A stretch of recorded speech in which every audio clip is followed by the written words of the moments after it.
इस टॉपिक का नाम क्या है? डाइस। डाइस यानी कि पासा।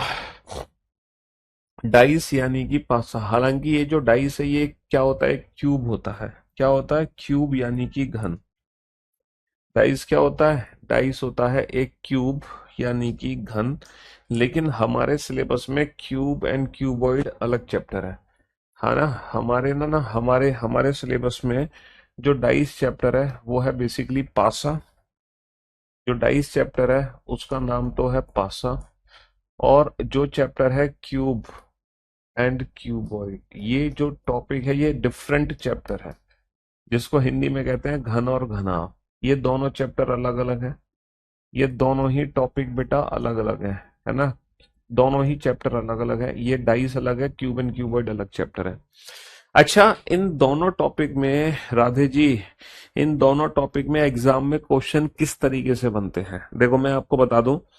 जैसे कि आप लोग मेरे हाथ में देख पा रहे होंगे, मेरे हाथ में दोनों ही चीजें हैं, ये डाइस है, ये क्यूब है। ठीक है, हालांकि डाइस बेसिकली एक क्यूब ही होता है, लेकिन एग्जाम में जो क्वेश्चंस पूछे जाते हैं वो थोड़े से डिफरेंट स्टाइल से क्वेश्चन पूछे जाते हैं। डाइस के क्वेश्चन जो एग्जाम में बनते हैं वो बनते हैं बेटा बेस्ड ऑन अपोजिट सरफेस, यानी कि विपरीत सतहों के बारे में हमसे पूछा जाता है डाइस चैप्टर में। जैसे आप ये डाइस की एक फिगर देख रहे हो, अपने सामने देख रहे हो ना, ये डाइस की फिगर आपको एक दिखाई दे रही है, जिसमें आपको कुछ सरफेस भी विजिबल है, कुछ सरफेस आपको विजिबल है, और इन सरफेस पे क्या लिखा हुआ है ये भी आपको दिखाई दे रहा है। तो डाइस चैप्टर जो है उसमें जो क्वेश्चंस पूछे जाते हैं वो पूछे जाते हैं कि इनके अपोजिट, है ना, इनके इनके अपोजिट कौन सी सरफेस है। बेटा सीजीएल वाले बैक टू बैक मिलने आ रहे हैं, क्यों नहीं मिलने आ रहे? है ना, हमने इंस्टाग्राम पे कल रील भी डाली थी, एक वीडियो भी डाली थी, जिसमें 10 बच्चे आए थे एक साथ हमसे मिलने। अब 10 बच्चों को मैं अपनी क्लास में तो लेकर नहीं आऊंगा, इसलिए जो अब सीजीएल वाले बच्चे मिलने आ रहे हैं उनकी जो वीडियोस है वो हम अलग से डाल रहे हैं। ठीक है, हाँ जी, वो बैच में आपसे नहीं मिला रहे हैं, उन बच्चों को अलग से डाल रहे हैं उन वीडियोस को। आप अपने मेरे यूट्यूब चैनल पे देख सकते हो, इंस्टाग्राम पर भी देख सकते हो जी।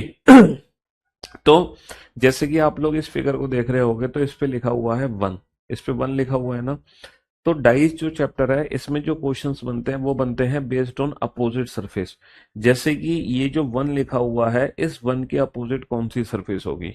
क्या आप मुझे बता सकते हो? वन के अपोजिट, वन के अपोजिट, वन के पीछे कौन सी सरफेस है? आप अभी नहीं बता सकते, लेकिन जब ये चैप्टर मैं आपको पढ़ाऊंगा उसके बाद आप बताओगे कि वन के अपोजिट कौन सी सरफेस है। अच्छा, क्यूब एंड क्यूबॉइड में जो क्वेश्चंस बनते हैं वो इस तरह से बनते हैं कि बेसिकली हम एक क्यूब को कलर कर देते हैं, और कलर करने के बाद इसको ना स्मॉलर क्यूब्स में कट करते हैं।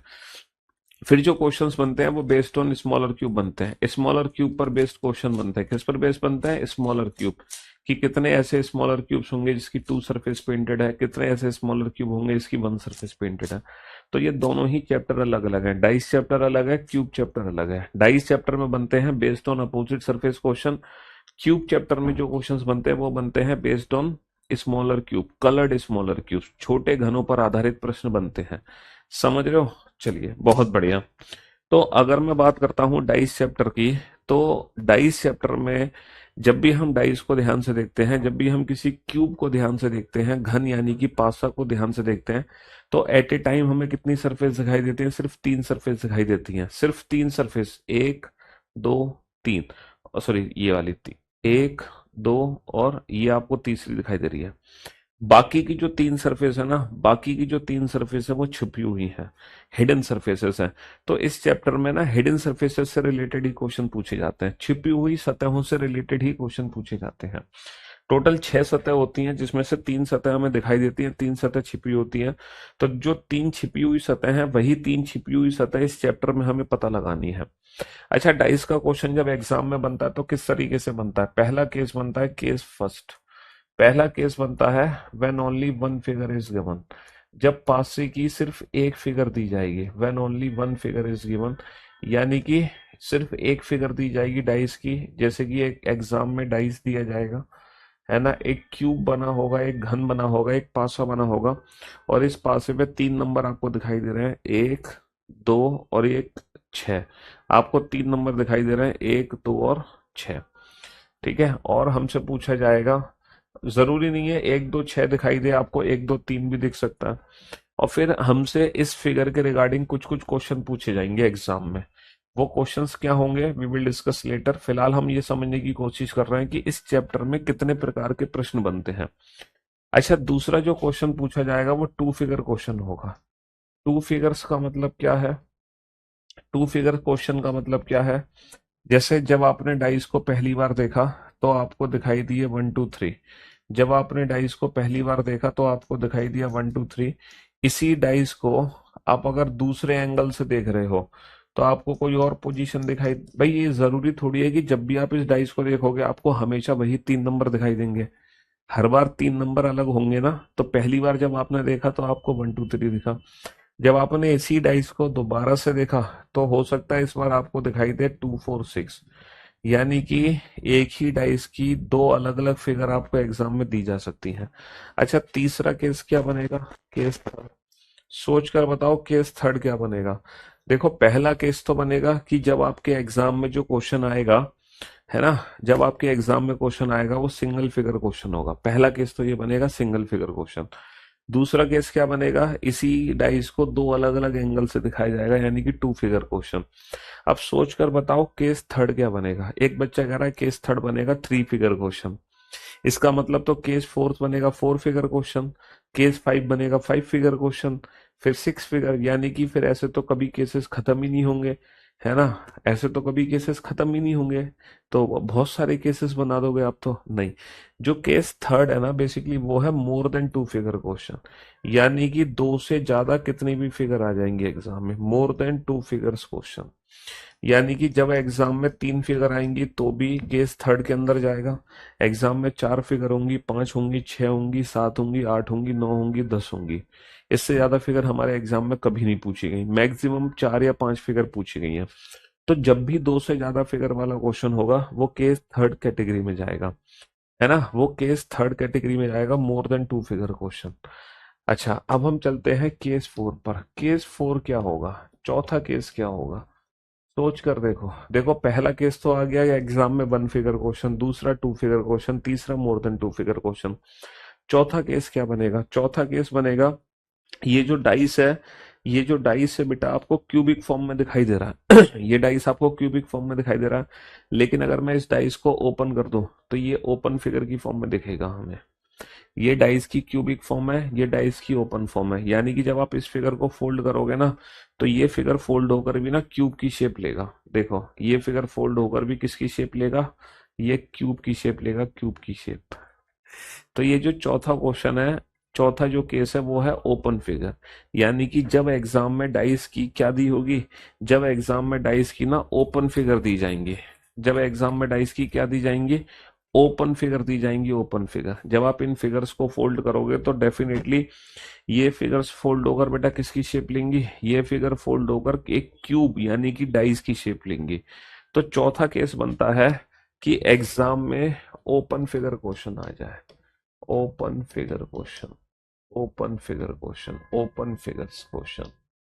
यानी कि हमारे एग्जाम में 1 फिगर क्वेश्चन आ सकता है, 2 फिगर क्वेश्चन आ सकता है, मोर देन 2 फिगर क्वेश्चन आ सकता है, या फिर ओपन फिगर क्वेश्चन आ सकता है।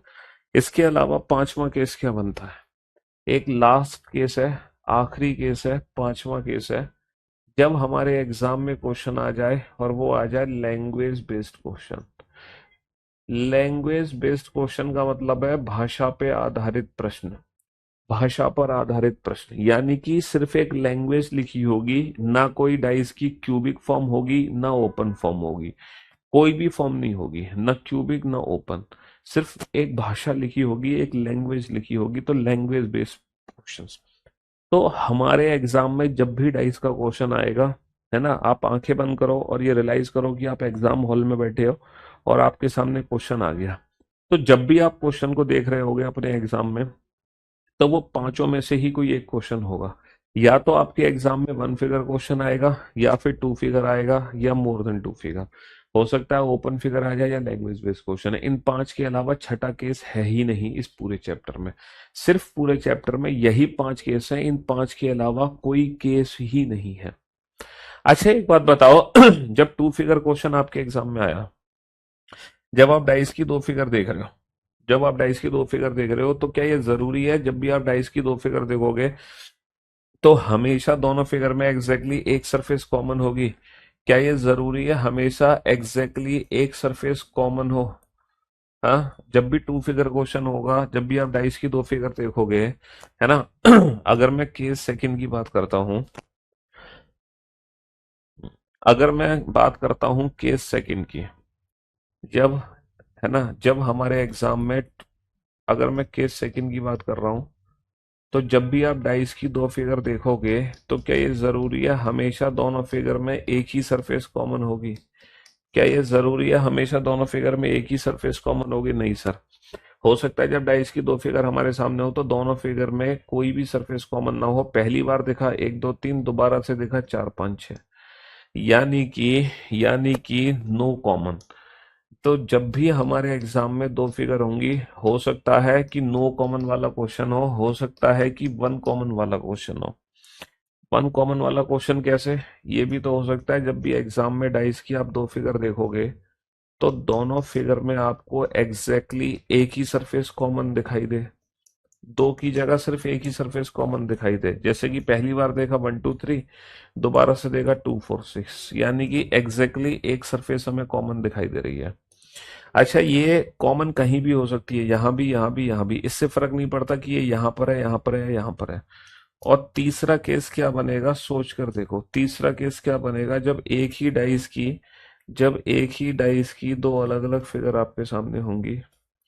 तीसरा केस क्या बनेगा, जब एक ही डाइस की दो अलग अलग फिगर आपके सामने होंगी।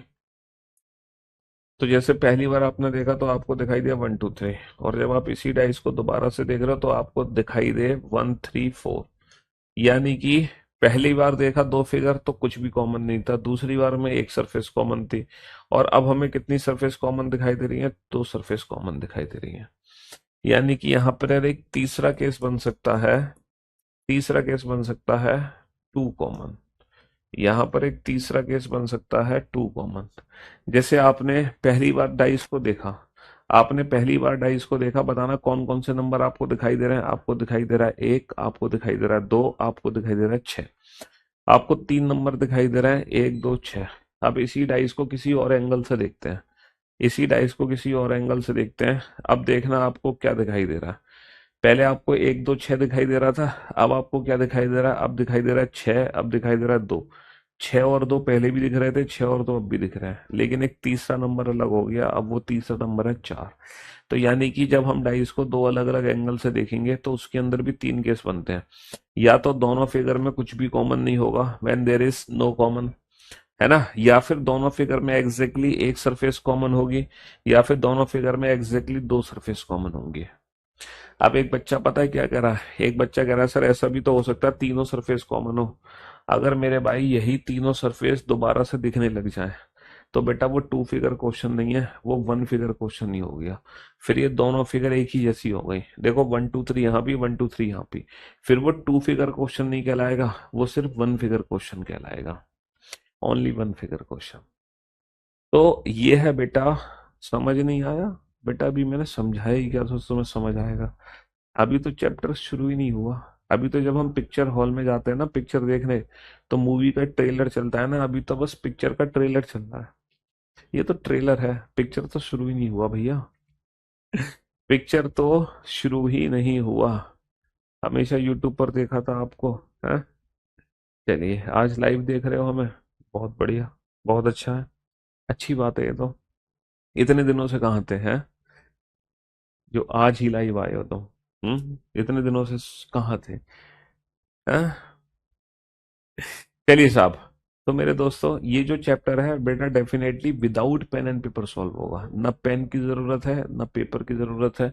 किसी भी क्वेश्चन का आंसर देने के लिए हमें पेन पेपर की आवश्यकता ही नहीं है। विदाउट पेन एंड पेपर ये पूरा चैप्टर सॉल्व होगा विद इन फ्यू सेकेंड्स। आप हर क्वेश्चन को मैक्सिमम बता रहा हूं मैं 10 से 15 सेकंड में तो उड़ा डालोगे, उड़ा डालोगे।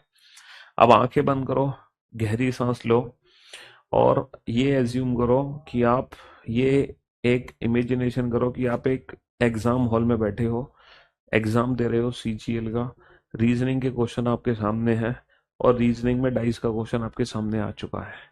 अब वो जो डाइस का क्वेश्चन है, वो कौन सा क्वेश्चन आपको देखने को मिलेगा, ये एज्यूम करो। स्टार्टिंग से एज्यूम करते हैं क्या क्या संभावनाएं बनेंगी, कौन कौन से क्वेश्चन है जो हमारे एग्जाम में पूछे जा सकते हैं रिलेटेड टू डाइस। पहला क्वेश्चन आएगा डाइस का सिर्फ जब क्वेश्चन की एक ही फिगर होगी, डाइस की सिर्फ एक सिंगल फिगर होगी और इसी से रिलेटेड हमसे कुछ कुछ पूछ रहा होगा। क्या पूछ रहा होगा वो हमें नहीं पता, लेकिन एक सिंगल फिगर का क्वेश्चन हमारे सामने होगा। दूसरा केस क्या बन सकता है कि टू फिगर का क्वेश्चन हमारे सामने हो, यानी कि हमारे क्वेश्चन में डाइस की दो अलग अलग फिगर हो।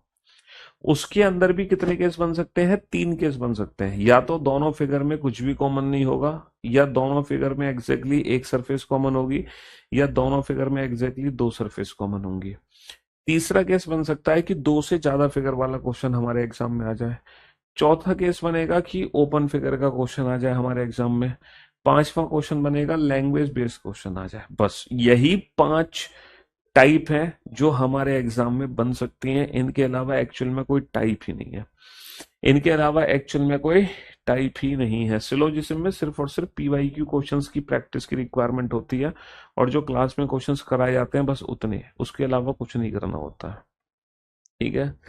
हाँ जी। तो मैं उम्मीद कर सकता हूं कि आप लोगों के दिमाग में एक पिक्चर क्लियर हो गई होगी कि हाँ सर, हमारे एग्जाम में जब डाइस का क्वेश्चन आएगा तो एग्जैक्टली किस तरीके से आएगा।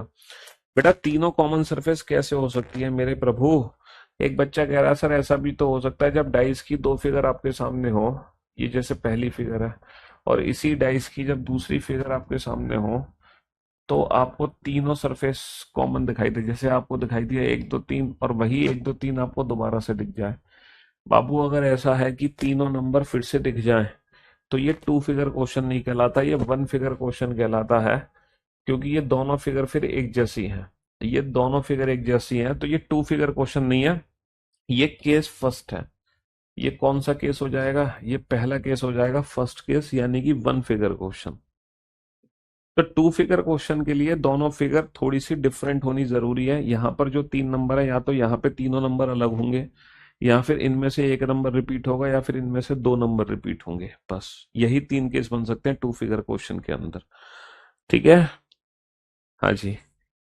चलिए साहब, तो अब हम शुरू करने जा रहे हैं। अब हम शुरू करने जा रहे हैं अपना चैप्टर डाइस लेके प्रभु का नाम, जय श्री राम। अच्छा एक चीज और है, जब हमारे एग्जाम में डाइस का क्वेश्चन आएगा तो ये जरूरी नहीं है कि हमारे एग्जाम में जो पासा है वो लूडो वाला पासा है जिससे हम लूडो खेलते हैं। ये जरूरी नहीं है कि एग्जाम में जो डाइस आएगा उस पे हमेशा एक दो तीन चार पाँच छह नंबर ही होंगे। हमारे एग्जाम में जो डाइस आएगा उस पे अल्फाबेट का भी यूज हो सकता है, उस पे सिंबल्स का भी यूज हो सकता है। तो ये जरूरी नहीं है कि हमेशा एक दो तीन चार पाँच छह वाला ही पासा हमारे एग्जाम में आएगा। हमारे एग्जाम में ABCDEF छह लेटर हैं जो अलग अलग सरफेस पे हैं। हमारे एग्जाम में जो डाइस आएगा उसकी अलग अलग सरफेस पे हम सिंबल्स को भी प्रिंट कर सकते हैं, कुछ भी रख सकते हैं। ठीक है। लेकिन एक एक ये जो जिससे हम लूडो खेलते हैं ना, जिससे हम लूडो खेलते हैं, समझ रहे हो, जिस पासे से हम लूडो खेलते हैं, जिस पासे पे एक दो तीन चार पाँच छह छह अलग अलग नंबर्स होते हैं, जिस पासे पे एक दो तीन चार पाँच छह, जैसे जो मेरे हाथ में ही एक ऐसा पासा है जिसकी छह की छह सरफेस पे छह अलग अलग नंबर हैं, एक दो तीन चार पाँच छह। तो जिस पासे पे एक दो तीन चार पाँच छह होते हैं जिससे हम लूडो खेलते हैं, वो दो प्रकार के पासे होते हैं, है ना। There are two types of dice, है ना, जिससे हम लूडो खेलते हैं। पहला जो पासा होता है वो होता है स्टैंडर्ड डाइस, ये भी जान लेते हैं, है ना। स्टैंडर्ड डाइस हिंदी में हम इसको लिख सकते हैं मानक पासा। अब आप सोच रहे होंगे ये मानक पासा क्या होता है, स्टैंडर्डाइज क्या होता है। देखो जिससे हम लूडो खेलते हैं ना, वो दो प्रकार के पासे होते हैं, स्टैंडर्डाइज और जनरलाइज। अब ये स्टैंडर्डाइज क्या होता है, मानक पासा क्या होता है। आपने कभी भी डाइस को ध्यान से देखा, जिससे हम लूडो खेलते हैं उस डाइस को कभी ध्यान से देखना। जब आप उस डाइस को ध्यान से देखोगे ना, तो एक बहुत इंटरेस्टिंग चीज आपको देखने को मिलेगी। पता है क्या इंटरेस्टिंग चीज देखने को मिलेगी? जहां पे वन डॉट होगी ना, वन, जब आप उसके पीछे देखोगे ना झांक कर, तो आपको ना सिक्स डॉट्स दिखाई देंगे। जहां पे टू डॉट्स होंगी, टू, जब आप उसके पीछे देखोगे ना तो आपको दिखाई देंगी फाइव डॉट्स। जहां पे थ्री डॉट्स हैं, जब आप उसके पीछे देखोगे तो आपको दिखाई देंगी फोर डॉट्स। एग्जैक्टली जिस पासे से हम लूडो खेलते हैं, जिस डाइस से हम लूडो खेलते हैं, उस डाइस में क्या होता है, हर दो अपोजिट सरफेस का जो सम होता है, हर दो अपोजिट सरफेस का जो सम होता है वो 7 होता है। 2 के अपोजिट 5 है, 2 प्लस 5 कितना हो जाएगा, 7।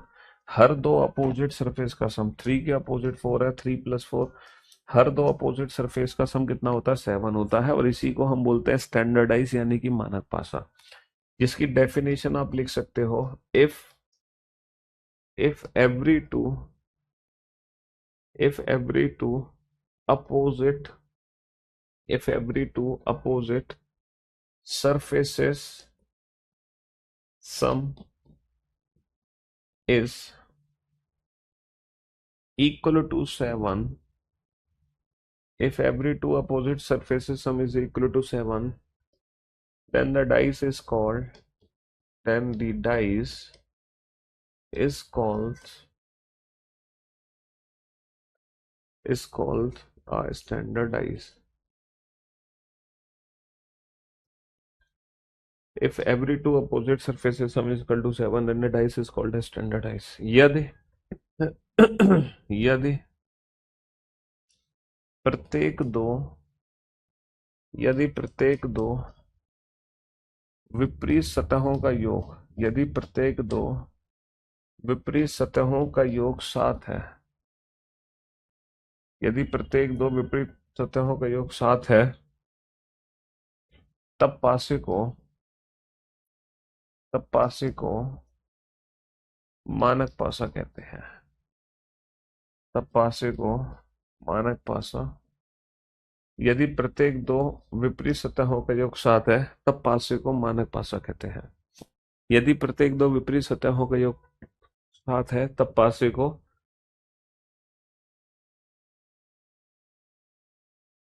यदि प्रत्येक दो विपरीत सतहों का योग 7 है,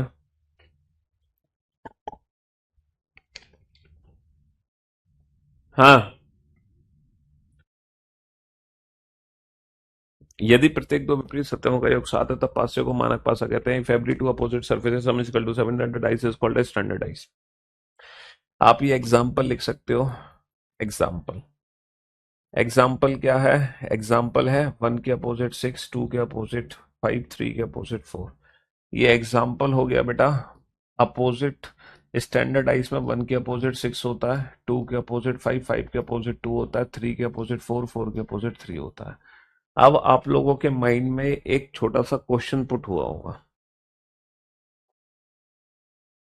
आप लोगों के दिमाग में एक छोटा सा डाउट क्रिएट हुआ होगा। और वो पता है डाउट क्या है? डाउट ये है कि सर अगर मान लो ये वाला पासा है, जिस पासे पे अल्फाबेट लिखे हुए हैं जैसे कि A B C, या फिर सर कोई ये वाला पासा है जिस पे सिंबल्स बने हुए हैं, सिंबल्स यानी कि डॉलर, तो इन पासों को क्या बोलेंगे? सर इनमें तो कोई स्टैंडर्डाइज हो ही नहीं सकता, सर इनमें तो कोई मानक पासा हो ही नहीं सकता। या फिर गलती से कोई एक ऐसा पासा है जिसमें 1 के अपोजिट 6 ना होके 1 के साथ में 6 आ गया, है ना? तब आप इस पासे को क्या कहेंगे? जिनके 1 के अपोजिट 6 ना होके 1 के साथ आ गया। तो यानी कि जो डाइस स्टैंडर्डाइज नहीं है, जो स्टैंडर्ड नहीं, क्योंकि ये कभी भी स्टैंडर्ड नहीं हो सकता, ये स्टैंडर्ड नहीं हो सकता, ये स्टैंडर्ड नहीं हो सकता। तो जो स्टैंडर्डाइज नहीं है उन पासों को क्या कहेंगे? सीधी सी बात है, उन्हीं पासों को कहते हैं जनरल डाइस। तो हेडिंग डालो बेटा, जनरल डाइस। हेडिंग डालो, जनरल डाइस। और जनरल डाइस की डेफिनेशन बड़ी सिंपल सी डेफिनेशन है। If the dice is not if the dice is not standard if the dice is not standard, यदि, बहुत ही बेसिक सी हमारी डेफिनेशन हो गई, यदि यदि पासा मानक नहीं है, यदि पासा मानक नहीं है, तब वह एक साधारण पासा कहलाता है। साधारण, स्टैंडर्ड या जनरल या फिर ऑर्डिनरी डाइस, यदि पासा मानक नहीं है तब वह एक साधारण पासा कहलाता है ऑर्डिनरी। ठीक है, जनरल डाइस या ऑर्डिनरी डाइस, जनरल डाइस या ऑर्डिनरी डाइस। हाँ जी। तो बेसिक सी बात है कि जो हमारे डाइस हैं वो दो टाइप के डाइस होते हैं। जो हमारे डाइस हैं वो दो टाइप के डाइस होते हैं। एक तो होता है स्टैंडर्ड डाइस, एक होता है जनरल डाइस। अच्छा, स्टैंडर्ड डाइस क्या होते हैं? स्टैंडर्ड डाइस वो डाइस होते हैं जिसमें हर दो अपोजिट सरफेस का सम 7 होता है ना। 1 के अपोजिट 6, 2 के अपोजिट 5, 3 के अपोजिट 4। अगर मान लो किसी डाइस में ऐसा नहीं है तो वो सारे के सारे डाइस कौन से डाइस होंगे? वो सारे के सारे जनरल डाइस होंगे। वो सारे के सारे कौन से डाइस होंगे? वो सारे के सारे जनरल डाइस होंगे। 10 बज के 15 मिनट 18 सेकंड पर कितना कोण बनेगा? तो बेटा 18 सेकंड को मिनट में कन्वर्ट करके 15 मिनट में ऐड कर दो। और अगर आपने ये वीडियो देखी है मेरी, तो आप एंगल वाले फॉर्मूले से डायरेक्ट एंगल निकालो, सेकंड को मिनट में कन्वर्ट करके 15 मिनट में ऐड ऑन कर दो। जो हाँ जी, वीओडी बैच मिल जाता है बेटा। प्रथम बैच जब हम परचेज करते हैं तो उसके 2-3 दिन बाद हमें वीओडी बैच मिलता है। स्पेशल बैच अगर आपने परचेज किया होगा तो साथ के साथ आपको वीओडी दिख रही होंगी स्पेशल बैच कैटेगरी के अंदर। लेकिन अगर आप इस प्रथम बैच परचेज करते हैं तो जब आप परचेसिंग करते हैं उसके कुछ दिन बाद हमें वो रिकॉर्डेड बैच शो होता है, तुरंत की तुरंत शो नहीं होता। तुरंत की तुरंत शो नहीं होता है। समझ रहे हो? हाँ जी। तो आप बहुत अच्छी तरीके से स्टैंडर्ड और जनरल डाइस को समझ गए। जनरल मतलब ऑर्डिनरी डाइस। अगर आप स्टैंडर्ड और जनरल डाइस को समझ गए तो मैं कुछ डाइस बनाऊंगा बेटा, आप उनमें से पहचानना कि कितने मानक पासा हैं और कितने साधारण पासा हैं, कितने स्टैंडर्ड डाइस हैं और कितने हमारे जनरल डाइस हैं। क्या आप पहचान पाओगे नहीं पहचान पाओगे ये बताओ। मैं पासा बना रहा हूँ, ये पहला पासा है। आप लोग डाइस बनाओ बेटा। अच्छा, अगर आप लोग डाइस नहीं बना सकते हो तो एक काम करना, अगर आप लोग डाइस नहीं बना सकते तो आप वाई बना लेना। वाई ये भी डाइस का काम करेगा। जैसे आप पूरा डाइस ना बना के, जैसे कि यहाँ पे लिखा मैंने, यहाँ पे लिखा 1 2 6, यहाँ पे लिखा 1 2 5, तो आप ऐसे लिख सकते हो 1 2 5, 1 2 5। समझ रहे हो? ये बनाओ, बात एक ही है। तीसरा डाइस बनाओ, तीसरा डाइस। इन डाइसेस में से आपको पहचानना है कितने हमारे क्या है, स्टैंडर्ड डाइस है। 1 2 6 हो गया, 1 2 5 हो गया, है ना। 3 4 5 हो गया, 3 4 5।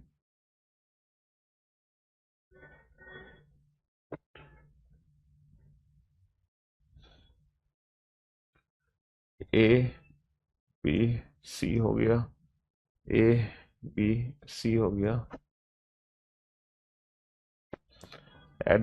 @कॉपीराइट परसेंटेज हो गया। हाँ जी।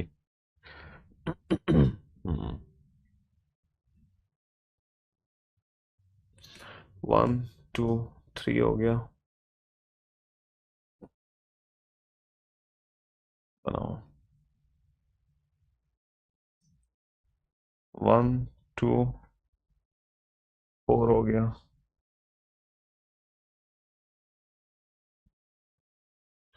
1 3 5 हो गया।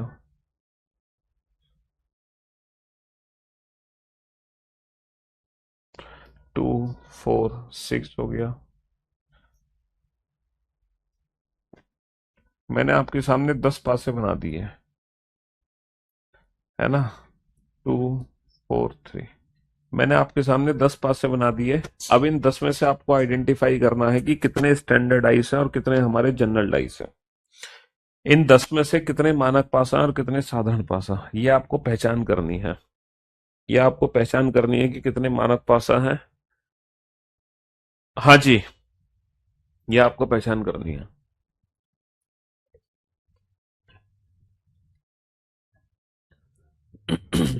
कम ऑन, जल्दी से।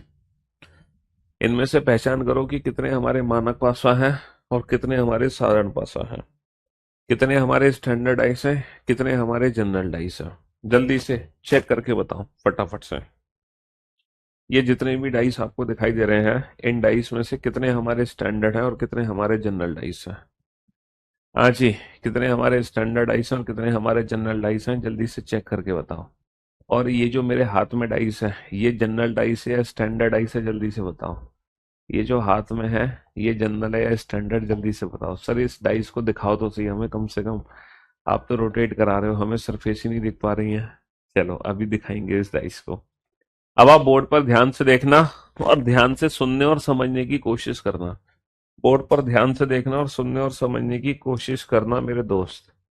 सर, जो पहला पासा है ये कभी स्टैंडर्ड हो ही नहीं सकता, क्योंकि स्टैंडर्ड आइस की पहचान ये है, स्टैंडर्ड आइस की पहचान ये है कि स्टैंडर्ड आइस में 100% 1 के अपोजिट 6 होगा, 6 के अपोजिट 1, 2 के अपोजिट 5, 5 के अपोजिट 2 और 3 के अपोजिट 4 होगा, 4 के अपोजिट 3। ये स्टैंडर्ड आइस की पहचान है ना। लेकिन इस डाइस में कभी भी 1 के अपोजिट 6 नहीं जा सकता। सर, कभी भी 1 के अपोजिट 6 इसलिए नहीं जा सकता क्योंकि 1 के साथ में दे रखा है 6। तो जब 1 के अपोजिट 6 हो ही नहीं सकता तो ये कभी स्टैंडर्ड बन ही नहीं सकता। भाई 1 और 6 एक साथ आ गए, यानी कि ये जो डाइस है ये 100% एक जनरल डाइस है। ये 100% एक जनरल डाइस है, एक साधारण पासा है ना। ऑर्डिनरी डाइस है, एक साधारण पासा। ये एक साधारण पासा है। दिस इज अ और जनरल डाइस, यह एक साधारण पासा है, क्योंकि यह कभी भी मानक नहीं बन सकता। जो मानक नहीं बन सकता वो साधारण पासा होगा। अच्छा, क्या ये वाला डाइस मानक बन सकता है? सर, ये भी मानक नहीं बन सकता क्योंकि 2 के पीछे 5 नहीं जा सकता कभी भी। तो जब ये मानक नहीं है, अगर ये स्टैंडर्ड नहीं है, तो डेफिनेटली ये भी क्या हो गया, ये भी एक जनरल डाइस हो गया। सर, ये भी कभी स्टैंडर्ड नहीं बन सकता क्योंकि 3 के पीछे 4 नहीं जा सकता। 3 और 4 एक साथ हैं। देखो, 1 और 6 एक साथ हैं तो जनरल डाइस, 2 और 5 एक साथ है जनरल डाइस, 3 और 4 एक साथ है जनरल। जो विपरीत सतह हैं, अगर वो विपरीत ना होके एक साथ आ गई हैं तो वो क्या है, वो डेफिनेटली जनरल डाइस है, क्योंकि ये डाइस कभी भी स्टैंडर्ड हो नहीं सकते। तो जो मानक नहीं है वही तो एक साधारण है। ये मानक नहीं हो सकता, ये मानक नहीं हो सकता, ये मानक क्यों नहीं हो सकता? क्योंकि 3 के पीछे 4 नहीं आ सकता, 3 के साथ 4 आ गया। सर, ये तो मानक वैसे ही नहीं बन सकता, ABC है तो ये भी जनरल डाइस है। सर, ये भी मानक नहीं हो सकता, ये भी जनरल डाइस है, क्योंकि 1 2 3 तो है ही नहीं। अब आ जाओ यहाँ पर, ये पांचों के पांचों 100% डैम श्योर एक जनरल डाइस है, एक साधारण पासा है। ठीक है, अब आ जाओ छठे फिगर पर। जो छठा फिगर है 1 2 3, बहुत सारे बच्चे कह रहे हैं सर ये एक स्टैंडर्ड डाइस है, यह है एक मानक पासा है, क्योंकि सर इस डाइस में 1 के अपोजिट 6 है, 2 के अपोजिट 5 है, 3 के अपोजिट 4 है। बहुत सारे बच्चे कह रहे हैं 1 2 3 ये एक स्टैंडर्ड डाइस है, ये एक मानक पासा है। मेरे दोस्तों, मेरे भाइयों, मेरे जिगर के टुकड़ों, मैं आपको एक फिगर दिखाने जा रहा हूँ डाइस की। यहाँ पर 2 दे रखा है, यहाँ पर 1 दे रखा है, यहाँ पे 3 दे रखा है। तो आपको 1 2 3 ध्यान से दिखाई दे रहा है कि नहीं दे रहा? यहाँ पर 1 2 3 आपको दिख रहा है कि नहीं दिख रहा? सर, 1 2 3 ये तीनों सरफेस एक साथ दिख रही हैं। तो अगर ये तीनों सरफेस एक साथ दिख रही हैं तो आप ये 100% श्योरिटी के साथ कैसे कह सकते हो कि यह एक मानक पासा है? आप 100% श्योरिटी के साथ कैसे कह सकते हो? आपको कैसे पता कि 1 के पीछे 6 है, या 3 के पीछे 4 है, या 2 के पीछे 5 है? आपको पता है 2 के पीछे 5 है? जरा चेक करना, क्या 2 के पीछे 5 है? सर, ये 2 है। अरे वाह यार, तुम तो हीरो निकले, तुम्हें तो पता था 2 के पीछे 5 है। सर, मैं कह रहा था ना कि ये एक मानक पासा है, इसमें 2 के पीछे 5 है और 1 के पीछे क्या है, 6। जरा चेक करना, क्या वाकई में 1 के पीछे 6 है? टाइम टाइम फिस। यहाँ पर 1 के पीछे 6 नहीं है। कहने का मतलब है कि अगर 1 2 3 ये तीनों नंबर एक साथ हैं तो हो सकता है कि 2 के पीछे 5 हो, लेकिन जरूरी नहीं है कि 1 के पीछे 6 हो सकता है कि 1 के पीछे 6 हो, लेकिन जरूरी नहीं है कि 2 के पीछे 5 हो सकता है, 3 के पीछे 4 हो, लेकिन फिर जरूरी नहीं है कि 2 के पीछे 5 हो। तो कहने का मतलब है, स्टैंडर्डाइज बनने के लिए अगर 1 2 3 है तो 1 के पीछे 6 का होना जरूरी है, 2 के पीछे 5 का, 3 के पीछे 4 का। बट वो कंफर्मेशन किसी के पास भी नहीं है। तो अगर 1 2 3 ये तीन संख्या एक साथ दिखाई दे रही हैं तो आप 100% यकीन के साथ नहीं कह सकते हो, 100% यकीन के साथ नहीं कह सकते हो कि यह एक मानक पासा है। भाई, 1 के पीछे 6, 2 के पीछे 5, 3 के पीछे 4, यह एक संभावना है, तो ये स्टैंडर्ड हो सकता है। और ये जो डाइस है ये जनरल डाइस भी हो सकता है। तो जो छठा फिगर है वो स्टैंडर्ड और जनरल दोनों ही बनाया जा सकता है। वो डिपेंड करेगा कि इनके पीछे क्या क्या है। अब हमें क्वेश्चन में दिया तो है नहीं कि 1 के अपोजिट 6 है, 2 के अपोजिट 5 और 3 के अपोजिट 4। अगर ऐसा बोला जाए कि 1 के अपोजिट 6, 2 के अपोजिट 5, 3 के अपोजिट 4, या फिर हमें ये कहीं से पता चल जाए, तभी हम बताएंगे कि वो पासा मानक पासा है। इन द सेम वे, 1 के अपोजिट 6, 2 के अपोजिट 5, 4 के अपोजिट 3 आने की संभावना है, तो ये एक स्टैंडर्ड हो सकता है। बट ये जनरल भी तो हो सकता है। इन द सेम वे 1 के अपोजिट 6, 3 के अपोजिट 4, 5 के अपोजिट 2 हो सकता है, तो ये स्टैंडर्ड के साथ साथ जनरल भी तो हो सकता है। ना हो 1 के अपोजिट 6 हो सकता है, 5 के अपोजिट 6 हो। इन द सेम वे 2 के अपोजिट 5, 4 के अपोजिट 3, 6 के अपोजिट 1 हो सकता है, तो ये स्टैंडर्ड हो सकता है, बट स्टैंडर्ड होने के साथ साथ ये जनरल भी हो सकता है। तो figure number 6, figure number 7, figure number 8, figure number 9, ये वो फिगर है जो कि कंफर्म नहीं किए जा सकते कि स्टैंडर्ड है, ये जनरल भी हो सकते थे। तो ये इधर स्टैंडर्ड और जनरल हो गए, बट ये कंफर्म है कि ये जनरल है, ये कभी स्टैंडर्ड नहीं हो सकते। अब आ जाओ इस फिगर पर, क्वेश्चन नंबर 10 पर आ जाओ। क्या ये फिगर एक स्टैंडर्डाइज है? सर ये जिंदगी में कभी स्टैंडर्ड नहीं हो सकता, क्योंकि 4 के अपोजिट 3 नहीं आ सकता। तो अगर ये कभी स्टैंडर्ड नहीं हो सकता, तो 100% ये डाइस एक जनरल डाइस है। 100% ये डाइस एक जनरल डाइस है। तो मैं उम्मीद करता हूं कि जनरल और स्टैंडर्ड डाइस का जो कॉन्सेप्ट है वो बहुत अच्छे से आपके दिमाग में क्लियर हो गया होगा।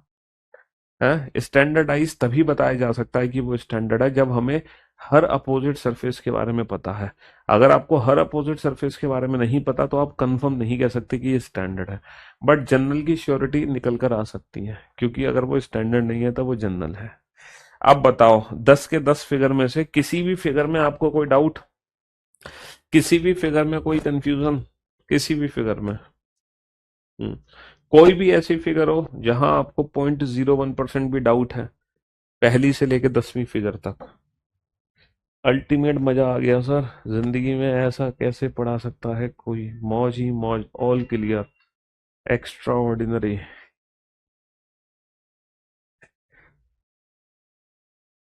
10 नंबर वाले में बेटा 3 के पीछे 4 आना चाहिए ना, जबकि 3 के साथ 4 आ गया।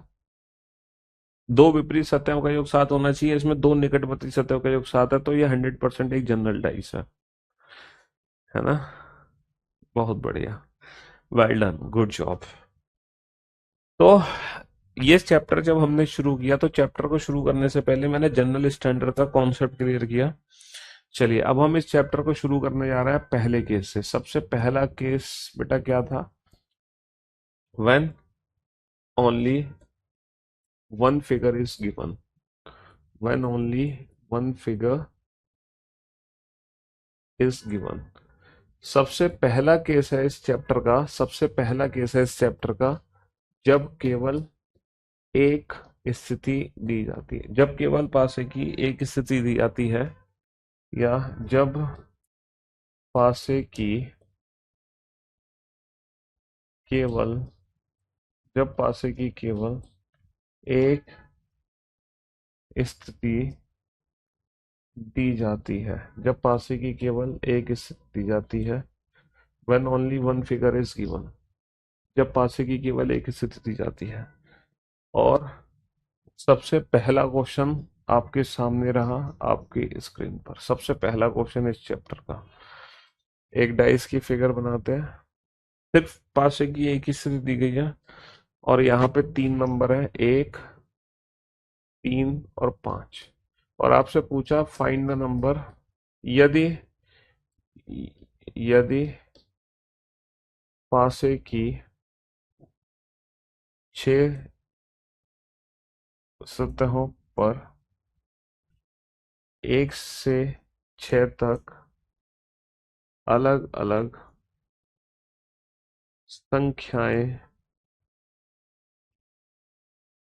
अंकित है,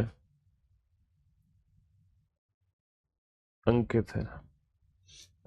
If the dice have 1 to 6 different numbers on different surfaces, then find the number which is opposite to, तब एक के विपरीत सतह ज्ञात कीजिए, तब एक के विपरीत सतह ज्ञात कीजिए। क्वेश्चन हमसे क्या पूछा? Find the number which is opposite to, simple question है बेटा, ज्यादा टेंशन मत लो। Find the number which is opposite to 1, find the number which is opposite to 1, एक के विपरीत सतह ज्ञात कीजिए। अब ये जो क्वेश्चन है ना, ये क्वेश्चन एग्जाम में कंप्लीटली ऑप्शन डिपेंडेंट क्वेश्चन है। ये क्वेश्चन एग्जाम में कंप्लीटली, जो वन फिगर क्वेश्चन होते हैं ना बेटा, केस फर्स्ट जो वन फिगर क्वेश्चन है, ये कंप्लीटली एग्जाम में ऑप्शन डिपेंडेंट होते हैं। According to the given option हमें बेस्ट ऑप्शन चूज करना है। According to the given option हमें बेस्ट ऑप्शन चूज करना है। पहला ऑप्शन है 2, दूसरा ऑप्शन है 4, तीसरा ऑप्शन है 6, चौथा ऑप्शन है ईदर 2 4 6 और पांचवा ऑप्शन है कैन नॉट बी डिटरमाइन, पता नहीं लगाया जा सकता, पता नहीं लगा सकते। ठीक है, पहला ऑप्शन है 2, दूसरा ऑप्शन है 4, तीसरा ऑप्शन है 6, चौथा ऑप्शन है कैन नॉट बी डिटरमाइन, ज्ञात नहीं कर सकते। पहला ऑप्शन है 2, दूसरा ऑप्शन है 3, तीसरा ऑप्शन है 5, चौथा ऑप्शन है कैन नॉट बी डिटरमाइन, ज्ञात नहीं कर सकते। पहला ऑप्शन है 2, दूसरा ऑप्शन है 3, तीसरा ऑप्शन है 5, चौथा ऑप्शन है 1, चौथा ऑप्शन है 1। समझ रहे हो? पहला ऑप्शन है, पहला ऑप्शन है 2, दूसरा ऑप्शन है 4, तीसरा ऑप्शन है 6, चौथा ऑप्शन है 3, चौथा ऑप्शन है 3। तो ये जो क्वेश्चन है ना बेटा, कंप्लीटली ऑप्शन डिपेंडेंट क्वेश्चन है। जो एग्जाम में विकल्प दिए जाएंगे उन्हीं विकल्पों में से हमें बेस्ट ऑप्शन छांटना है, बेस्ट विकल्प छांटना है। अच्छा, अभी थोड़ी देर पहले मैंने आपको समझाया था, जब डाइस की एक सिंगल फिगर होगी, जब डाइस की एक सिंगल फिगर होगी तो वहां पर आप कंफर्म आंसर नहीं दे सकते हो। अगर डाइस की सिंगल फिगर है तो आप कंफर्म नहीं बता सकते कि एक के पीछे क्या है। भैया एक के पीछे दो भी हो सकता है, तीन नहीं हो सकता क्योंकि तीन तो एक के साथ है, चार भी हो सकता है, पांच नहीं हो सकता क्योंकि पांच तो एक के साथ है, छह भी हो सकता है। कहने का मतलब है डाइस में ये जो तीन नंबर है, एक तीन पांच, ये तीनों नंबर हमेशा एक साथ रहेंगे, एक तीन पांच। और इन तीनों नंबर के विपरीत जो बाकी के तीन नंबर्स बच गए हैं, इन तीनों नंबर्स के विपरीत जो बाकी के तीनों नंबर्स बच गए हैं उनके आने की संभावना है। बेटा बाकी के तीन नंबर कौन कौन से बच गए? दो, चार और छह। तो एक तीन पांच के विपरीत दो, चार और छह हो सकते हैं, या फिर दो, चार और छह के विपरीत एक तीन पांच हो सकते हैं। तो हमसे पूछा है then find the number which is opposite to 1। हमसे पूछा है वो नंबर ज्ञात कीजिए जो एक के विपरीत है। तो भैया एक के विपरीत क्या होगा? Find the number opposite to 1। 1 के अपोजिट 2 भी हो सकता है, 4 भी हो सकता है, 6 भी हो सकता है। अगर हमसे पूछा जाता 2 के अपोजिट क्या है, तो बेटा 2 के अपोजिट 1 भी हो सकता है, 3 भी हो सकता है, 5 भी हो सकता है। 3 के अपोजिट, सर 3 के अपोजिट 2 4 6 में से कुछ भी हो सकता है। अगर हमसे पूछा जाए 4 के विपरीत क्या है, 4 के विपरीत बेटा एक तीन पांच में से कुछ भी हो सकता है। अगर हमसे पूछा जाए 5 के विपरीत क्या है, 5 के विपरीत दो, चार, छह में से कुछ भी हो सकता है। और हमसे पूछा जाता अगर 6 के विपरीत, 6 के विपरीत बेटा एक तीन पांच में से कुछ भी हो सकता है। तो ये जो क्वेश्चन है ये कंप्लीटली ऑप्शन डिपेंडेंट क्वेश्चन है। ये जो क्वेश्चन है कंप्लीटली ऑप्शन डिपेंडेंट क्वेश्चन है। डाइस में ये जो तीन नंबर है ये हमेशा एक साथ रहेंगे, एक तीन पांच, और इन तीनों नंबर के विपरीत बाकी के तीनों नंबर में से कोई भी नंबर आ सकता है, दो, चार, छह। तो हमसे पूछा है एक के विपरीत क्या है, एक के विपरीत दो भी हो सकता है, चार भी हो सकता है, छह भी हो सकता है। जैसे डाइस की अगर मान लो आपको एक सिंगल फिगर दिखाई जाए, सिंगल फिगर दिखाई जाए जिसमें दो भी है, एक भी और तीन भी है। अब मैं आपसे पूछूं दो के विपरीत क्या है? सर दो के विपरीत एक नहीं हो सकता क्योंकि एक तो दो के साथ है। दो के विपरीत तीन भी नहीं हो सकता क्योंकि तीन भी दो के साथ है। तो दो के विपरीत एक और तीन को छोड़ दो, बाकी कौन कौन से नंबर बच गए? चार, पांच, छह।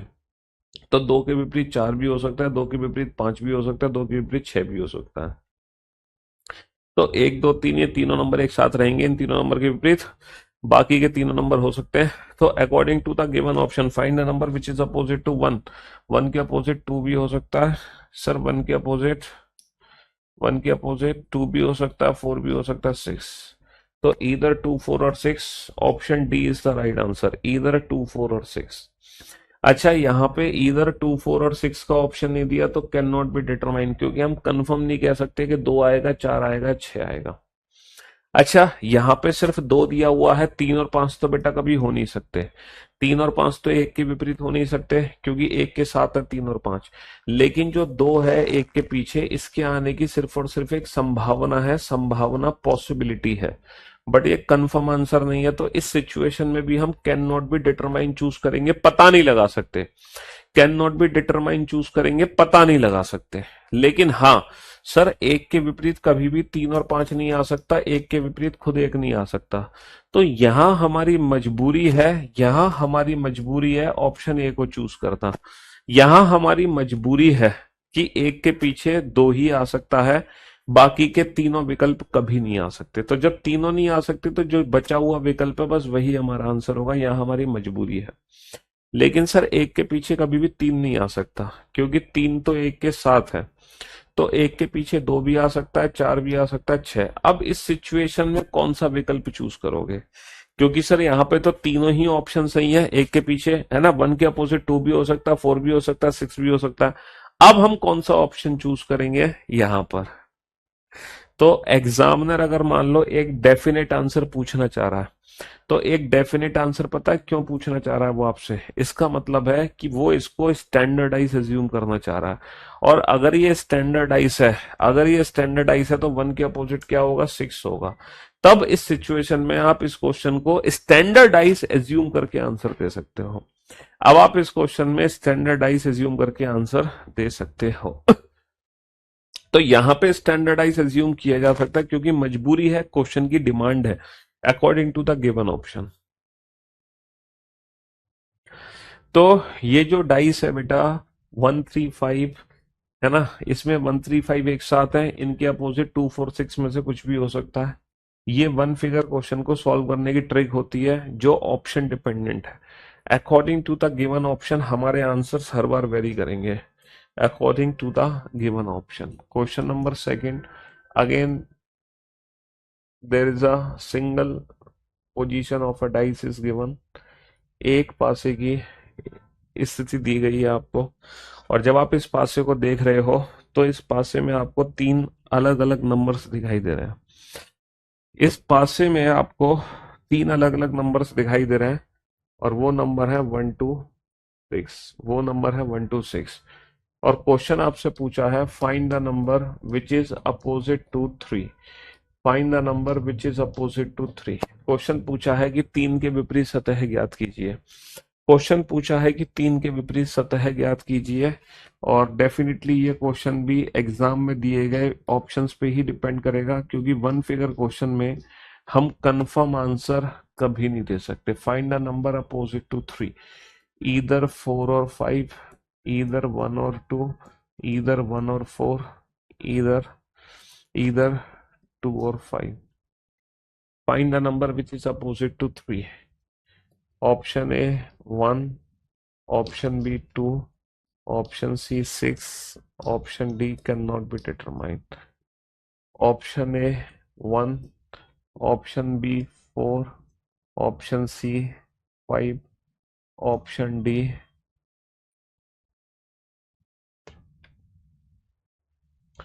3, है ना।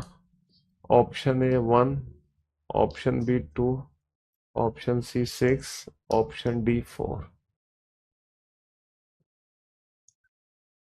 एक सेकेंड, 6 की जगह 5 कर लो। चलिए बेटा फटाफट से इस क्वेश्चन का आंसर दो, और ये क्वेश्चन भी ऑप्शन डिपेंडेंट है।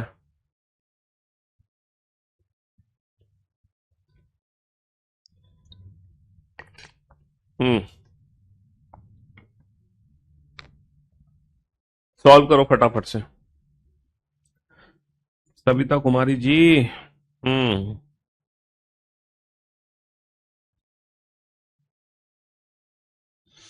फटाफट से पता लगाओ बेटा 3 के विपरीत क्या है, जल्दी से। Find the number opposite to 3। अच्छा ये वन फिगर क्वेश्चन है, ये वन फिगर क्वेश्चन है, जल्दी से पता लगाओ वन फिगर क्वेश्चन को कैसे सॉल्व करोगे। वन फिगर क्वेश्चन को कैसे डील करोगे आप, वन फिगर क्वेश्चन को कैसे सॉल्व करोगे? कैसे सॉल्व करोगे वन फिगर क्वेश्चन को? सर अभी आपने ट्रिक बताई थी, ये जो तीनों नंबर है 1 2 6, ये हमेशा एक साथ रहेंगे, इनमें से कोई भी किसी के भी विपरीत नहीं जा सकता। और 1 2 6 के विपरीत बाकी की जो 3 संख्या बच गई, कौन कौन सी 3 संख्या बच गई? सर 1 हटा दो, 2 हटा दो, 3 बच गया, 4 बच गया और 5 बच गया। तो 1 2 6 के विपरीत 3 4 5 में से कुछ भी हो सकता है, 3 4 5 के विपरीत 1 2 6 में से कुछ भी हो सकता है। तो हमसे पूछा find the number which is opposite to 3। भैया 3 के पीछे क्या है? अच्छा, 3 के जो पीछे है वो 4 और 5 नहीं हो सकता। कुछ बच्चे 3 के पीछे 4 या 5 बता रहे हैं। अरे बाबू, 3 के पीछे 4 5 नहीं हो सकता, क्योंकि 4 और 5 तो खुद 3 के साथ है। 4 और 5 तो खुद 3 के साथ है, तो 3 के पीछे 1 हो सकता है, 2 हो सकता है या 6 हो सकता है।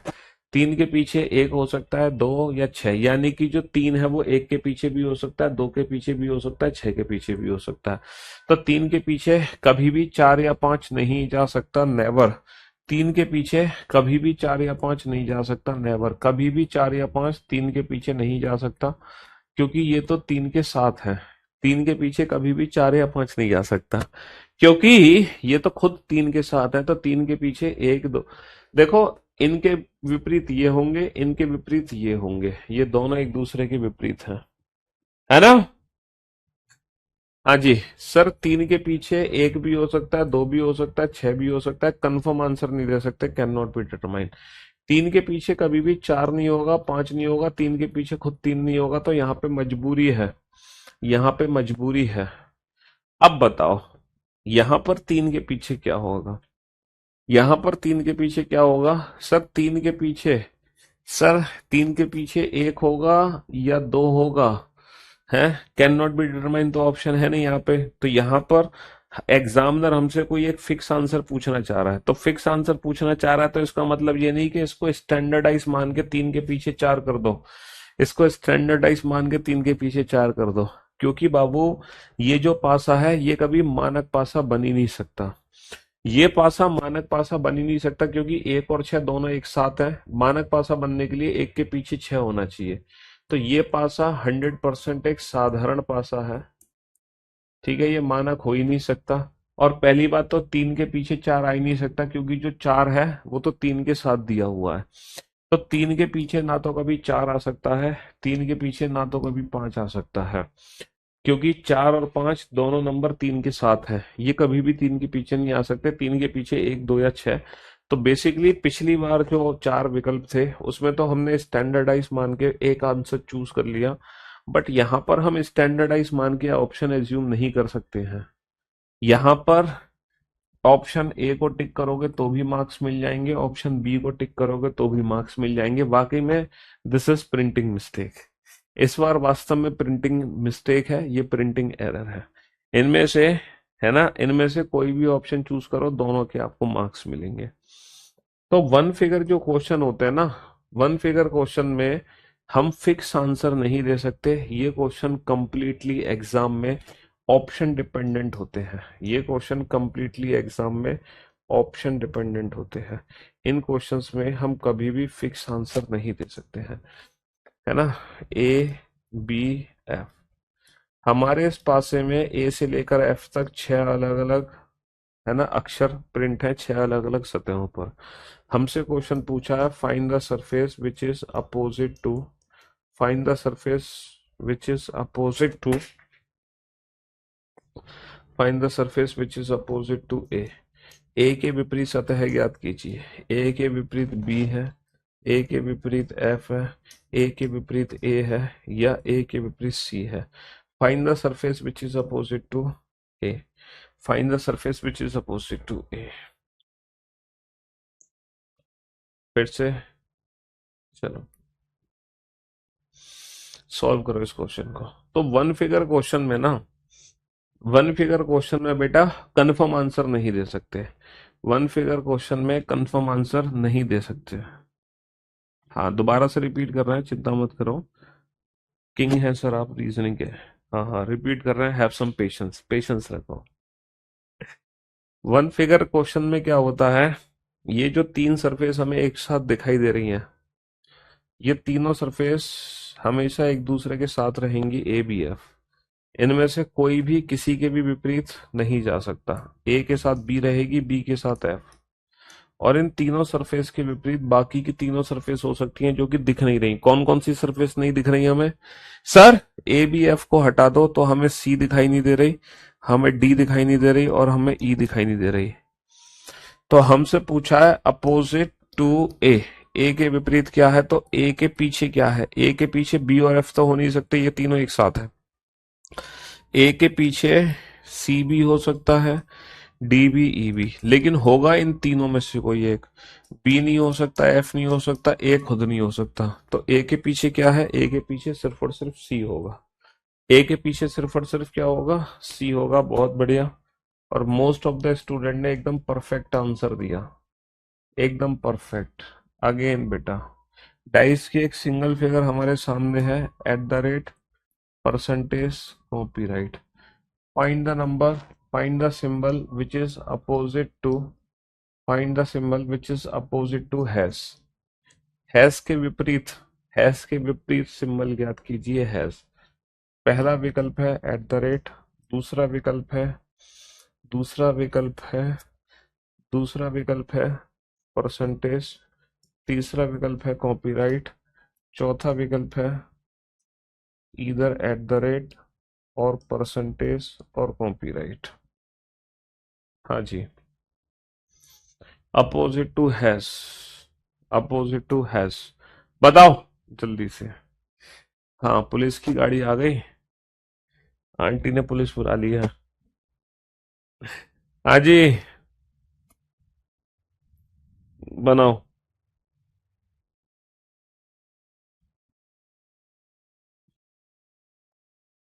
कमान बेटा, ये जो तीन सिंबल हैं, ये तीन सिंबल हमेशा एक साथ रहेंगे, at the rate, percentage, copy. इन तीन सिंबल के विपरीत बाकी के तीन सिंबल।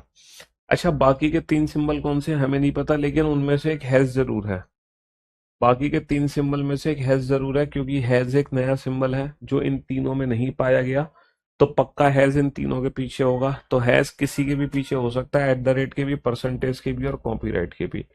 हम कंफर्म आंसर नहीं दे सकते कि हैज एग्जैक्टली किसके पीछे है। समझे बाबू? तो वन फिगर जो क्वेश्चन होते हैं ये कंप्लीटली एग्जाम में ऑप्शंस पे डिपेंड करते हैं। वन फिगर क्वेश्चन में हम कंफर्म आंसर नहीं दे सकते हैं, कभी नहीं दे सकते। वन फिगर क्वेश्चन में हम कंफर्म आंसर नहीं दे सकते। हाँ, वन फिगर क्वेश्चन में देखो कंफर्म आंसर कैसे निकलेगा। वन फिगर क्वेश्चन में कंफर्म आंसर ऐसे निकलेगा, if the dice, if the dice is standard, if the dice is standard, then what is opposite to 5? ये निकलेगा कंफर्म आंसर। यदि दिया गया पासा मानक पासा है, यदि पासा, यदि चित्र में दिया गया पासा, पासा एक मानक है, एक मानक पासा है, तब 5 के विपरीत सतह ज्ञात कीजिए। अब यहाँ पे हमें ऑप्शंस की रिक्वायरमेंट नहीं है, अब यहाँ पे हमें ऑप्शंस की रिक्वायरमेंट नहीं है, क्योंकि क्वेश्चन में साफ बोला गया है कि if the dice is standard and find the number which is opposite to 5। यदि मानक पासा है तो बेटा मानक पासा में तो एक के पीछे 6 होता है, दो के पीछे 5 होता है, तीन के पीछे 4। तो मानक पासा में तो हमें फिगर की जरूरत भी नहीं है। अगर क्वेश्चन में लिखा है कि स्टैंडर्ड डाइस है तो हमें इस फिगर की भी जरूरत नहीं है। Then find the number which is opposite to 5, तो 5 के अपोजिट क्या होगा, 2 होगा। 1 6 अपोजिट, 2 5 अपोजिट, 3 4। तो जब क्वेश्चन में साफ साफ बोला गया है कि ये एक मानक पासा है, फिर तो हमें फिगर की भी रिक्वायरमेंट नहीं है। समझ रहे हो? हाँ जी। वरना अगर ये मानक पासा नहीं है तो 2 4 6 के विपरीत बाकी के तीन नंबर हो सकते हैं, 1 3 5, और 1 3 5 के विपरीत 2 4 6। तो मैं उम्मीद करता हूँ ये चीज आपको बहुत अच्छे से समझ आ गई होगी। अब हम चलते हैं केस सेकंड पर। When only two figures of a dice are given. देखो, अभी जो हमने क्वेश्चन किया था वो वन फिगर क्वेश्चन था। अब हम चल रहे हैं टू फिगर्स क्वेश्चन पर। अब हम चल रहे हैं टू फिगर क्वेश्चन पर जब जब पासे की केवल दो स्थितियां दी जाती हैं। अच्छा ये बताओ, जब पासे की दो फिगर दी जाएंगी, when only two figures are given, जब पासे की केवल दो स्थिति दी जाएंगी, तो आप मुझे बताओ दो फिगर के अंदर भी कितने केस बनेंगे? दो फिगर के अंदर कितने केस बनेंगे हैं? दो फिगर के अंदर भी कितने केस बनेंगे? सर दो फिगर के अंदर तीन केस बनते हैं। One figure, two figure, one figure, two figure और वन कॉमन, टू कॉमन और नो कॉमन। तो सबसे पहला केस हम चलते हैं नो कॉमन पे। चौथे क्वेश्चन को बेटा रिपीट कर रहा हूं मैं, हैव सम पेशेंस। सबसे पहले हम पढ़ेंगे नो कॉमन, और ये बनेगा क्वेश्चन नंबर 6। ये बनेगा question number 6। There are two different positions of a single dice are given. एक ही पासे की दो अलग अलग स्थितियां दी गई हैं, लेकिन पहली बार देखा डाइस को तो दिखाई दिया 1 2 3। अब दोबारा से डाइस को देखा तो दिखाई दिया 4 5 6। दोबारा से देखा तो हमें दिखाई दिया 4 5 6। दोबारा से देखा तो हमें दिखाई दिया 4 5 6। क्वेश्चन नंबर 4 को रिपीट कर देता हूं। क्वेश्चन नंबर 4 ये था कि बेटा हैज के विपरीत क्या है। अच्छा, हैज सिंबल इन तीनों में से कोई नहीं है, इसका मतलब हैज इन तीनों के पीछे है, या तो एट द रेट के पीछे होगा, या परसेंटेज के, या कॉपीराइट के। तो हैज के पीछे एट द रेट भी हो सकता है, परसेंटेज भी हो सकता है, कॉपीराइट भी हो सकता है। ये तीनों सिंबल एक साथ रहेंगे। इन तीनों सिंबल के विपरीत बाकी के तीन सिंबल होंगे। तो बाकी के तीन सिंबल हमें नहीं पता, लेकिन हाँ ये जरूर पता है कि बाकी के तीन सिंबल में से एक सिंबल हमारा हैज है। बाकी के तीन सिंबल में से एक सिंबल हमारा हैज है, हैज। एक सिंबल हमारा हैज है।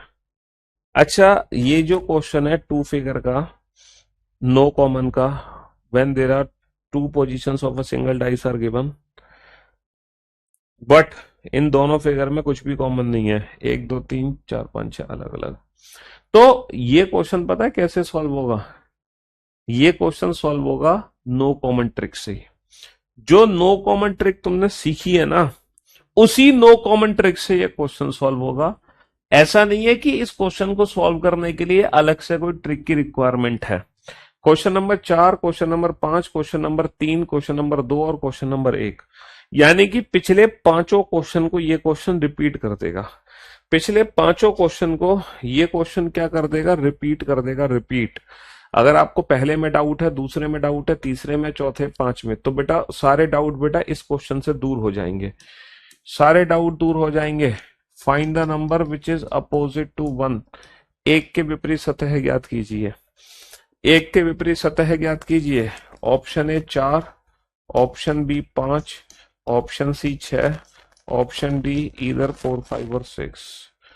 Option A 4, option B 2, option C 3, option D 1। ये question completely option dependent question है। ये question completely option dependent question है, और ये भी बेटा नो कॉमन की तरह ही सॉल्व होगा। ये क्वेश्चन भी नो कॉमन की तरह ही सॉल्व होगा। ये जो 3 नंबर है 1 2 3, ये हमेशा एक साथ रहेंगे, और इनके विपरीत बाकी के जो 3 नंबर है 4 5 6, उनके आने की संभावना है। हमसे पूछा है find the number which is opposite to 1। तो एक के पीछे बेटा 4 भी हो सकता है, 5 भी हो सकता है, 6 भी हो सकता है, लेकिन एक के पीछे 2 नहीं हो सकता, 3 नहीं हो सकता, एक खुद नहीं हो सकता। तो according to the given option, option A 4 is the right answer. तो जो क्वेश्चन बेटा टू फिगर क्वेश्चन है बट नो कॉमन वाला है, नो कॉमन, तो बेसिकली ये क्वेश्चन वन फिगर की तरह ही सॉल्व होता है। जैसे वन फिगर क्वेश्चन है, वैसे ही टू फिगर का नो कॉमन क्वेश्चन है। इन दोनों क्वेश्चन में कोई फर्क नहीं है। ये क्वेश्चन भी एग्जाम में कंप्लीटली ऑप्शंस पे ही डिपेंड करेगा कि विकल्प क्या क्या दिए हुए हैं। विकल्पों के आधार पे ही हमें बेस्ट ऑप्शन चूज करना है। जैसे क्वेश्चन नंबर 4 में एक बच्चे को डाउट था तो बेटा 4 को तुम क्वेश्चन नंबर 7 से समझो। क्वेश्चन नंबर 4 में डाउट था। क्वेश्चन नंबर 4 में तो डाइस की सिर्फ एक सिंगल फिगर दी गई थी, लेकिन यहाँ पे आपको दो फिगर दी जाएंगी, यहाँ पे आपको दो फिगर दी जाएंगी। जो क्वेश्चन नंबर 4 में एक फिगर दी गई थी उसमें थे @ कॉपीराइट, @ और कॉपीराइट। और आपसे पूछा था हैज के विपरीत क्या है, तो जो हैज है वो बाकी की 3 सरफेस पे है, हैज, ट्राइंगल और सर्कल। अब क्वेश्चन आपसे क्या पूछा गया था question number 4, find the surface which is opposite to hash. यही तो क्वेश्चन पूछा गया था। तो बेटा यही क्वेश्चन है, हैज के विपरीत सतह ज्ञात कीजिए, हैज के विपरीत सतह ज्ञात कीजिए। और वहां पे जो 4 विकल्प थे वो क्या क्या थे, @ परसेंटेज, कॉपीराइट, ईदर और परसेंटेज और कॉपीराइट। अब मैं उम्मीद करता हूं क्वेश्चन नंबर जो 4 का डाउट है वो क्वेश्चन नंबर 7 से दूर हो जाएगा। क्वेश्चन नंबर 4 का जो डाउट है बेटा, जब तक एग्जाम में दिया नहीं है कि ये कंफर्म स्टैंडर्ड है तब तक हम इसको स्टैंडर्ड मान नहीं सकते। तुम्हारी अजम्पशन से थोड़ी हम इसको स्टैंडर्ड मान लेंगे। ये कंफर्म होना चाहिए कि हाँ 100% ये जो डाइस है वो एक स्टैंडर्ड डाइस है, 100%, तब हम इसको स्टैंडर्ड मानेंगे। बताओ, तो ये नो कॉमन का क्वेश्चन है। अब नो कॉमन का क्वेश्चन बेटा कैसे सॉल्व होगा, नो कॉमन का क्वेश्चन सॉल्व कैसे होगा, नो कॉमन का @ परसेंटेज और कॉपीराइट, ये तीनों सिंबल अलग अलग है। इन तीनों सिंबल के विपरीत बाकी के तीनों सिंबल हो सकते हैं, ट्राइंगल और सर्कल। हमसे पूछा है हैज के विपरीत क्या है, तो हैज के विपरीत @ भी हो सकता है, परसेंटेज भी हो सकता है और कॉपीराइट भी हो सकता है। और यही क्वेश्चन था क्वेश्चन नंबर 4। बस क्वेश्चन नंबर 4 में ये वाली फिगर नहीं दी गई थी, है ना। तो अब आपके सारे डाउट्स क्लियर हो गए होंगे और मैं उम्मीद करता हूँ अल्टीमेट मजा आया होगा डाइस चैप्टर पढ़ के, मतलब डाइस चैप्टर शुरू करके। आया कि नहीं आया मजा, सच बताना। तो डाइस के टोटल कितने केस बनते हैं, 5। या तो 1 फिगर क्वेश्चन एग्जाम में आएगा, या 2 फिगर, या more than 2 figure, open figure, या लैंग्वेज बेस्ड क्वेश्चन। अगर गलती से 2 फिगर क्वेश्चन आ गया तो 2 फिगर के अंदर भी 3 केस बनेंगे, नो कॉमन, 1 कॉमन और 2 कॉमन। बस यही डाइस है। आज जो हमने डाइस पढ़ा है, आज जो हमने डाइस पढ़ा है वो 1 फिगर क्वेश्चन पढ़ा है। 1 फिगर क्वेश्चन में क्या होता है, जो 3 फिगर होती, मतलब जो 3 सतह हमें दिख रही होती हैं वो तीनों ही हमेशा एक साथ रहती हैं, वो एक दूसरे के विपरीत नहीं जाती हैं। और उन तीनों के विपरीत बाकी के तीनों नंबर्स के आने की संभावना होती है। और ये क्वेश्चन एग्जाम में कंप्लीटली ऑप्शन डिपेंड रहेगा। एग्जाम में जो 4 विकल्प दिए होंगे उसी के आधार पे हमें बेस्ट ऑप्शन चूज करना पड़ेगा। ऑप्शन चूज करने का तरीका मैंने आज आपको सिखा दिया। अल्टीमेट मौज आ गई सर, मौज ही मौज, गजब। आज तक ऐसा नहीं देखा था सर, अमेजिंग सेशन, मस्त पढ़ाते हैं आप। जितना सुना है सर आपके बारे में, आप उससे बहुत ज्यादा बढ़कर हैं। बढ़िया गुरुजी, बढ़िया, अल्टीमेट। चलिए अच्छी बात है बेटा, मौज ही होनी चाहिए आपकी, है। तो आज की सेवा फिर हम यहीं समाप्त करते हैं, बाकी इस टॉपिक को कल हम कंटिन्यू करेंगे। बट आज की क्लास का रिवीजन करके आना। हालांकि कल जब मैं क्लास शुरू करूंगा, सेशन शुरू करूंगा, तो पहले आज का रिवीजन करवाऊंगा तभी शुरू करूंगा। लेकिन फिर भी आप भी रिवीजन करके आना, ठीक है। Love you guys, love you all, good bye, thank you so much, take care, शुक्रिया, धन्यवाद।